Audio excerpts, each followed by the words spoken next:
from the Mountain Canary Company.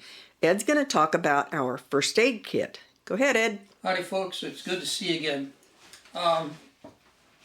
Sorry that for the folks that have been with us for quite a while, these YouTubes have been few and far between for a while. And I've been getting requests from people, are we okay? Is something wrong? Have you been sick? Well, it's gone on for a couple of years now. We've been struggling around here, and truthfully, we have had some adventures. Sue broke her ankle. That set us back considerably because she's my camera person and actually my motivator. And then there was several years ago, I had a serious mule wreck on the job and come close to dying, and it left me with some heart issues because of infections and so forth.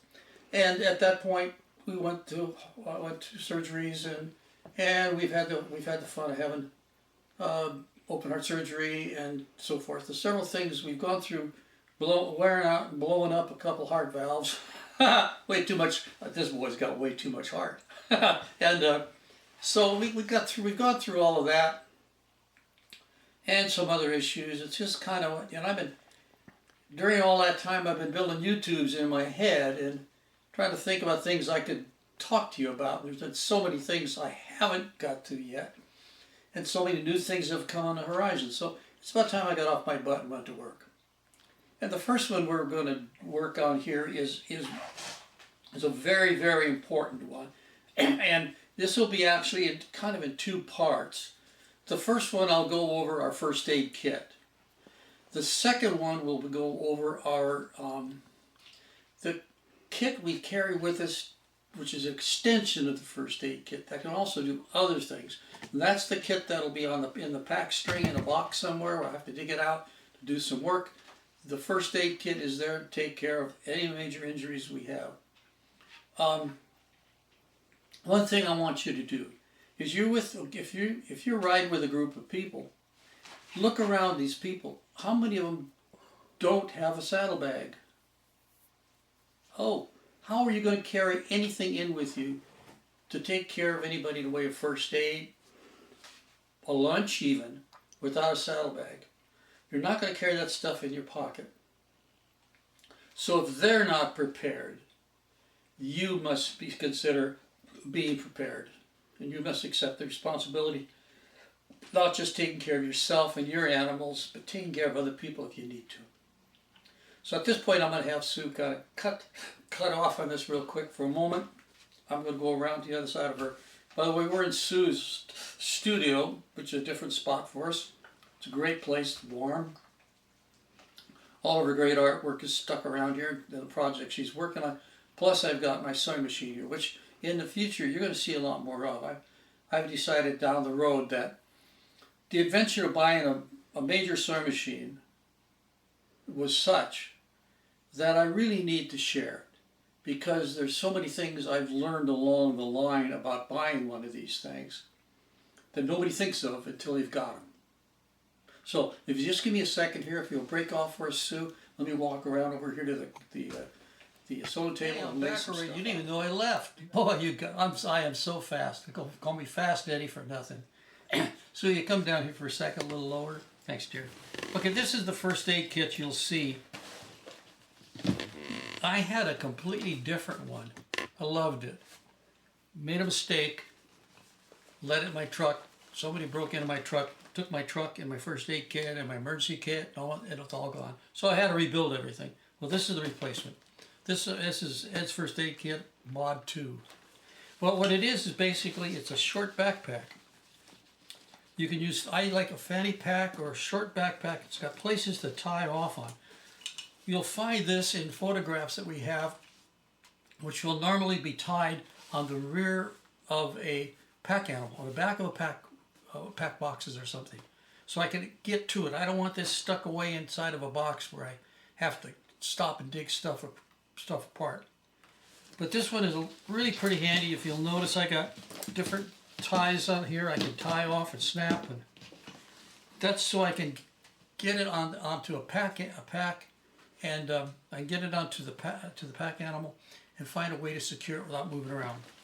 So let's get into it. What's in here? Well, let's start with taking the small pouch over here. This has got several pouches. You figure out how you want to do it. Want to throw it all in one bag? That's perfect. Or you can do it multiple different ways.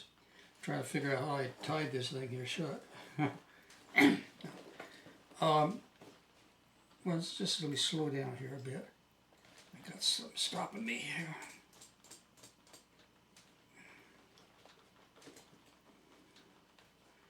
What that?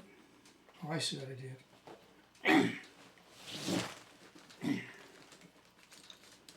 I keep these extra carabiner clips on here. They're lightweight, cheap. They're not meant to hold anything, but there's times you can get this to hook onto stuff. That in this case, it's locking down all of my zippers. And you can get it to lock onto stuff, and you can hook it onto your pack gear a little easier. Okay. Now we're going to start down here with the smaller pouch. These little pouches on this thing work out wonders.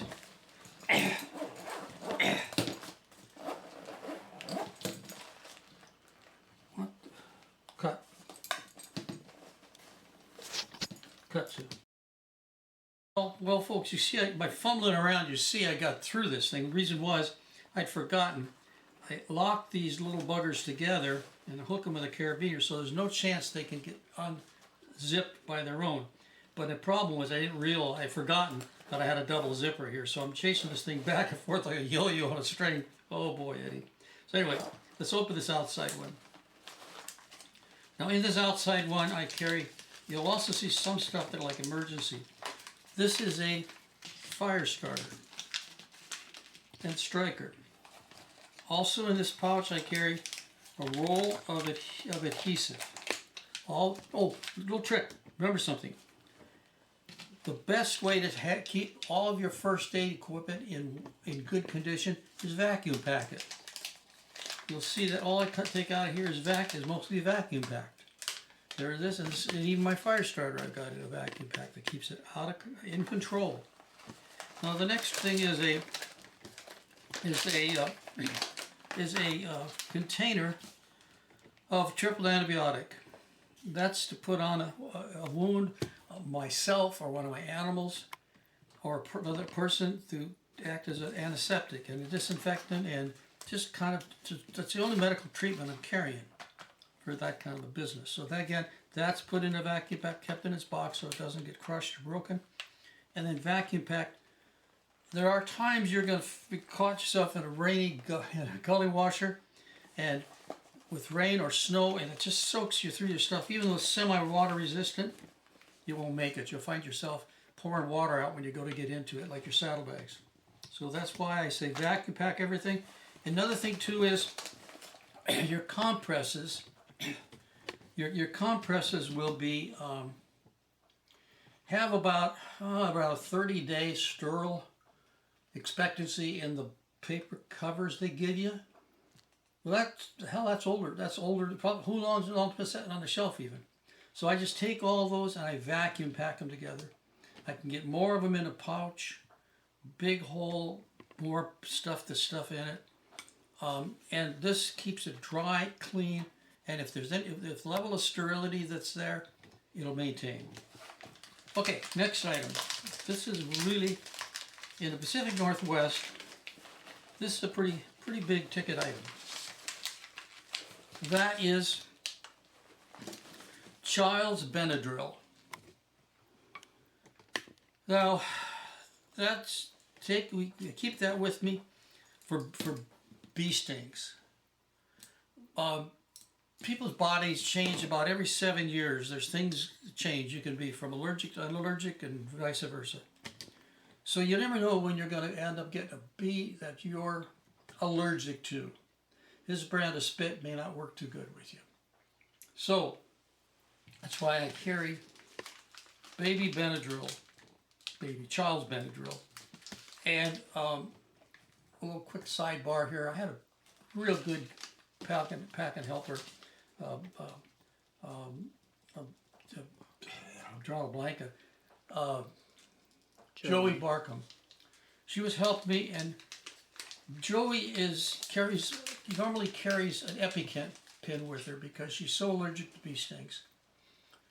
So we're on the job, back in a ways, way away from where we could do anything good if you're in trouble. And she said, "Oh my God, Ed, I forgot my EpiPen." And she realized it was late summer, early fall, when the bees are really active. Yellow jackets are really active. And so she said, "I'm going to." I said, "Well, you want to go back, and I'll just keep going alone. I can go alone." No, I'll keep going. So she wanted to keep going. So that put me on alert. So I'm thinking to myself, where's your baby Benadryl at? Make sure you've got that first aid kit. In fact, that first aid kit was on her horse. When I had my helpers, I put the first aid kit on their horse, if at the last resort, if I didn't put it on the last pack animal. Goodness gracious, the second part of the days were coming out, she got nailed. And I didn't care for the thought of anaphylactic shock in the middle of nowhere. So I jumped off, pulled this off. Here, I said, "Have a couple good shots of this." She did. Never had a reaction. Now, I'm not saying this is the answer. All I'm saying is this is a stopgap. Hopefully a stopgap. I've used it a couple times where I've been stung badly, got hit badly by a bald-faced hornet one time up there, and other than the fact it hurt like hell where he stung me, I had no response. I gave it to a ranger one time who'd had a similar situation. Again, it worked. But I'm not saying this is a guarantee. This is better than the jabbing out with a sharp stick. It's all we got. We were up there where there's nobody's dealing with an EpiPen. And remember something, even if you have an EpiPen and you give them the shot, you get them out of there, because that EpiPen is a stopgap. The emergency room is where they have to be if they're getting a reaction. Okay, let's move on. That's a very important little item. You can buy it in any of your grocery stores in the section where there's pharmacy stuff. It's Benadryl. And why, kids? Because you can gulp the whole thing and not have a problem. Okay, now, we're still back in here. Got another pocket in here, and out of here I'm going to pull out a fistful of first aid kits. Fistful of Band-Aids. I like to take the Band-Aids that are cloth backed. They stick better. They hold better. And that's in a pouch I keep in here. And we're going to go to the small pocket in the front. And in here I keep an extra plastic bag, a whistle, the kind that can work if it's freezing, and some rubber gloves. It's a lot for that little pouch there, isn't it? Okay, let's move on to the big pouch, of which I can get out again, because I figured out I have two-way zipper. Okay. Now, the one that jumps out at me first and foremost is a roll of Gorilla Tape. Never leave home without it if you're a packer, because this can be used to hold a compress on an angular object like a horse or a mule's leg.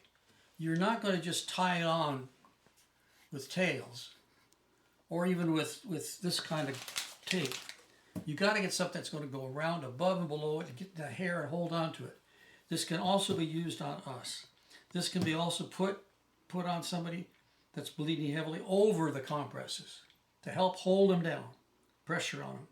So this is pretty, and the other thing for packers, this just falls in place for all kinds of things, a leaky tarp, all kinds of stuff. This roll can help people, but it's important, and I keep it here. It's kind of an up front thing because I got my bags out front with me. My other tool kit will be back in a box somewhere, but this is what's going to be up front with me. Okay, next up. Next up, you're going to find everywhere you go with me, you'll find I got light. Well, here is a flashlight. And in that flashlight has got extra batteries. The flashlight's taken, batteries are, I'm pretty sure I've taken them out of here. Another little trick to remember when you're dealing with flashlights or anything that's holding batteries. If you got a flashlight or you're using a tool with batteries in it and you want to put them away and keep them, and you don't want to have to pick it up and say, well, my flashlight's dead. When you go in, pull one of the batteries out. If there's 3 batteries in here, pull one of the batteries out. And that way you're not going to have that, there's no way the contact can complete and draw down your batteries. So I keep that one in here, everything nice and compact in one place. Next down the line here, next. I have in here, I have 3 rolls of vet wrap, which is an elastic self-adhering compress material. Now this will, you can get a goodly amount of compresses on, and this can go over the top of them, add pressure, and it'll help go on the animal's leg. Again though, even putting this on an animal's leg, I suggest you finish it off around the ends with some duct tape. You're going to pull a little hair off when you're done, but the thing about it is it'll stay on like a lower leg. You were with me.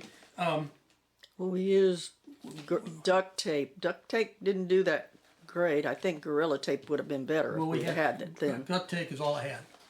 So we went in, we were packing a trail crew out of,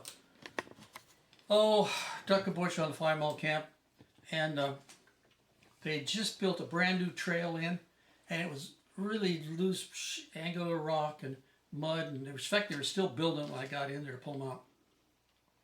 Well, going in, the rocks were shifting, and I was riding Marty, and Marty shifted. I felt her, I got down in there and looked at her, she just cut her leg. And she cut her pretty good. So we commenced not only picking up the gear, but doctoring up Marty, my riding mule, and again, I just filled that up with compress, and then we used duct tape at the time, and it just worked great. It held everything in place, the compress was on, kept it clean, putting duct tape around it. We had a couple of water crossings.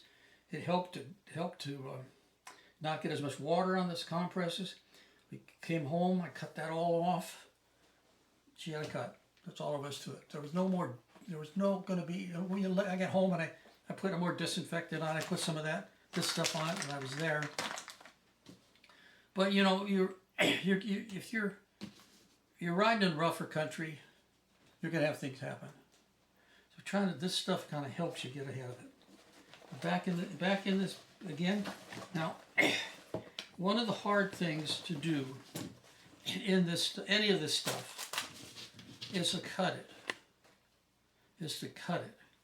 Now, the last thing you want to be doing is reaching and pulling out this razor sharp knife you've been working on and start swinging around any more than you have to. There's a time and a place, any more than you have to. So, to simply put is, you get yourself a little pair of gauze scissors.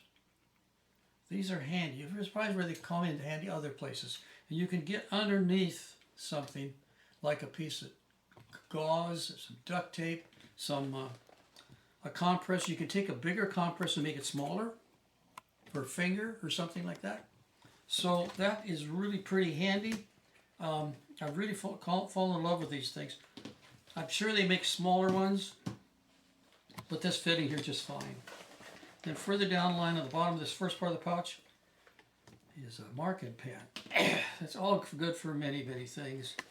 One of the theories in bleeding is you applying a tourniquet. You have to watch how long you've kept that tourniquet on. If it's not a gusher, you then just take the pen and you mark on something there at the time you put the tourniquet on. You can use this to mark on all different things you may need back in there to keep a note of it. You can mark on anything you're working on, but you can't mark on it if you haven't got it. Okay, that's that part. Now there's another big pouch in the front here. That pouch is full of, I'm going to get it all back in. That pouch is full of compresses. And one other thing, I'll keep that for later. Compresses. You can see there's lots of 4x4s. I've got a 10 by a 5 by 10, which is an abdominal for over an abdominal wound of type, something big, a big one. I got a couple of 5 by 10s. Let's see, I got 3 of them. Mind you, you can always cut them down, but these are all compressed here. Okay. Now, again, if you got a wound that's bleeding, and it's bleeding through your compress, you don't take it off and put another one on. You put another compress right over the top, and over the top, and over the top, over the top. You build a mountain of compresses up. And now these are pretty thin right now. But when you open them up, when you open it up, because they've been compressed, there's still the same amount of webbing in them. They're made, gauze is kind of webbing. And in that webbing, your necessity there is for blood to accumulate into that and to have something to form a clot. Blood likes to clot, except when you're on blood thinner like I am now. But it likes to clot. And in the process, it has to have something to lock into, and the compresses are what it locks into. So once you put a compress on, do not be any kind of a hurry to take it off. It'll increase more bleeding and waste. You're wasting the blood and coagulation material in your blood. That's already gone into these compresses that are trying to work. So we've got these in there. And you'll find in my other bag, you'll find even more. I carry extra. You never know when you've got more than one person hurt or more than one animal hurt. Now here's an odd little duck. This is a mirror. Geez, Ed, you want to signal an airplane? No, I don't want to signal an airplane. The reason for this mirror here is, for me, from now on, the next couple items you're going to see are going to be for me.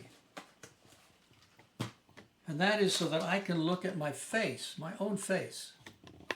If I've got something stuck in my face, stuck in an eye, stuck somewhere in me or cut, I can't see it. I can feel it. I'm doing all of the work on my face and so forth by braille, but I can't see it. So with a mirror, I can look at it. I can see that I got a problem. I can see what the problem is. I can develop a plan of attack, but I got to see it. You know? You remember now, I've worked alone a lot, and so I got to think about me by myself.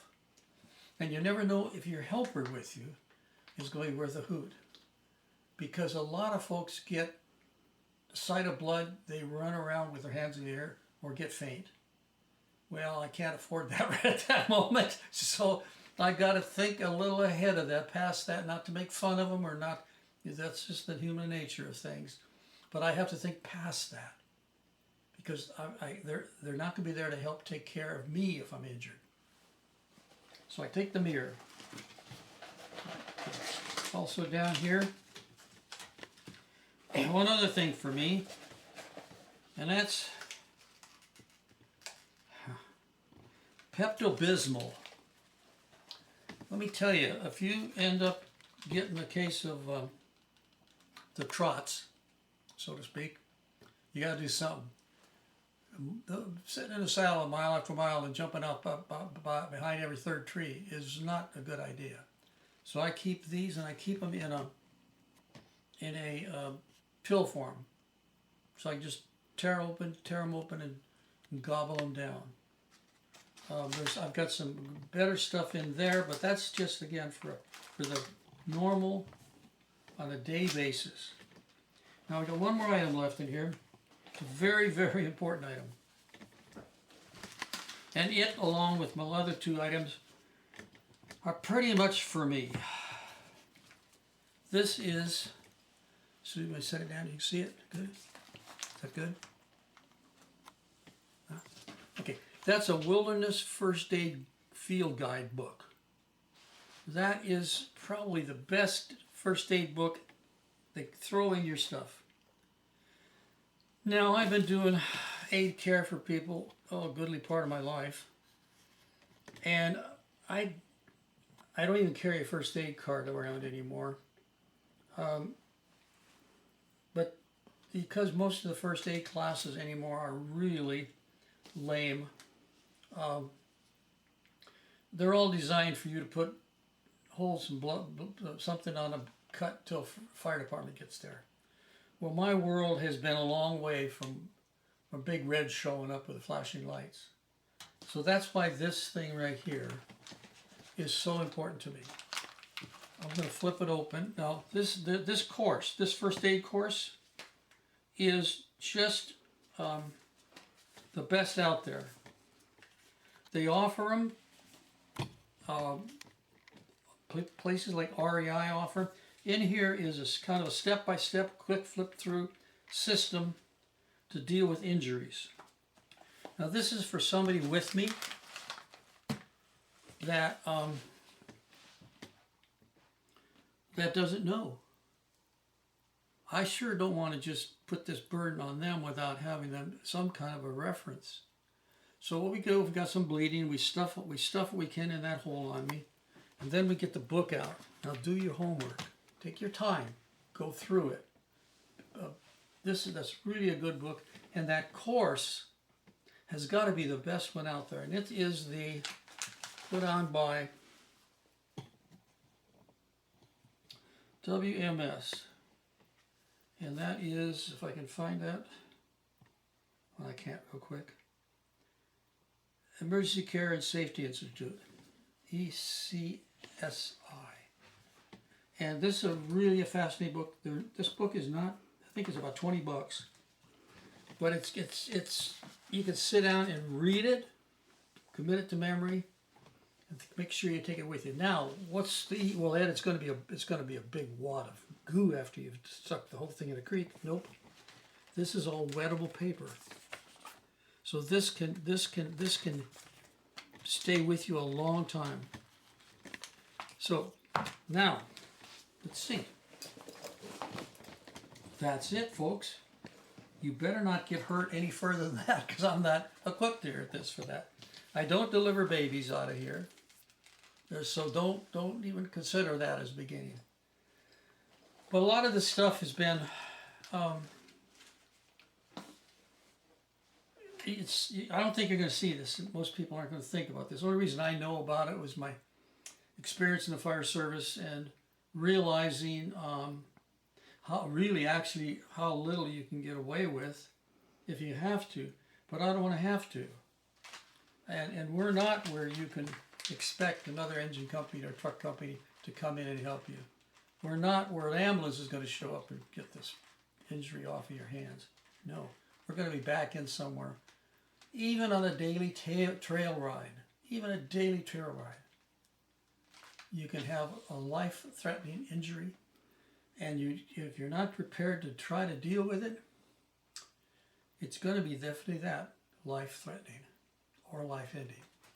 Okay, folks, I want to thank you all very much for coming along with us again. I hope this has been useful to you. And the next one I'll do with you will be on our